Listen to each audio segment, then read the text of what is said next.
So, this happened. The Walking Dead, one of the greatest pieces of media in the last decade. No, I don't mean the show. No, not the comic books, although those are good. I mean the video game. No. God damn it. Created in 2012 by Telltale Games, the creators of such franchises as Sam & Max, Tales from Monkey Island, and the CSI games. The hell happened there?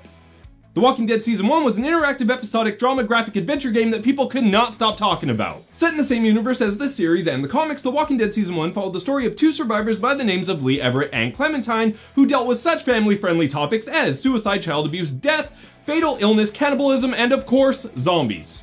The game was such a huge success that it almost single-handedly put Telltale back on the map, and opened up the door for other franchises like Game of Thrones, Tales from the Borderlands, The Wolf Among Us, and of course, The Walking Dead Season 2. Speaking of which, the second Walking Dead game came out in 2013, and ever since then, fans have been clamoring for another sequel. Well, according to Kotaku, our wait is finally over. Now, while this post doesn't really mention anything outside of a fall release date, it does show us our first 1-minute trailer, and if this trailer is any indication, then Telltale really stepped up the graphics for this game. But the graphics aren't the only changes. The trailer also catches us up with Clem, who seems to be in her mid-teens now, which is at least a few years older than her previous appearance, and introduces us to this guy who looks like his name might be Sean, so I'm gonna call him Sean. Now, not much is known about Sean, except for the fact that he's mobbing around with Clem, has a sweet neck tattoo, and seems to be trying to find somebody by following a zombie that also has the same markings as he does, but on its back. Which clearly means that zombies have gained cognitive ability and that Sean is a zombie in disguise that has infiltrated Clem's group. Or, you know, anything else.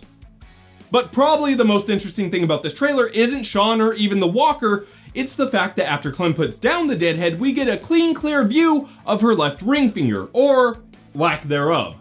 Now, this small detail has sent fans into crazy theory mode. Some thinking that she was bitten, others thinking it was an accident, while even more are thinking that she was somehow abducted by another panickingly crazy leader and tortured.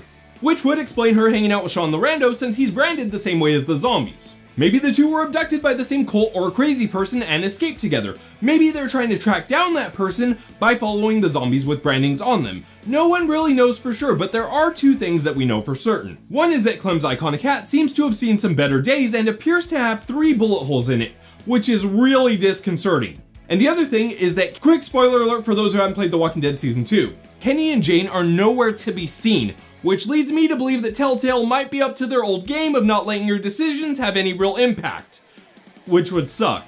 But what do you guys think? Is Sean an undercover zombie? Are you excited for the game? And where the hell are Kenny and Jane? Leave your funny or creative comments down below and I'll choose my favorites to spotlight in the next video. Speaking of which, our winner last video was the Hyrule Bard, who said, Pacific Rim is what Michael Bay wishes he could pull off with Transformers. I disagree. I don't think there is nearly enough sexism or racism for Pacific Rim to be considered a Michael Bay wet dream.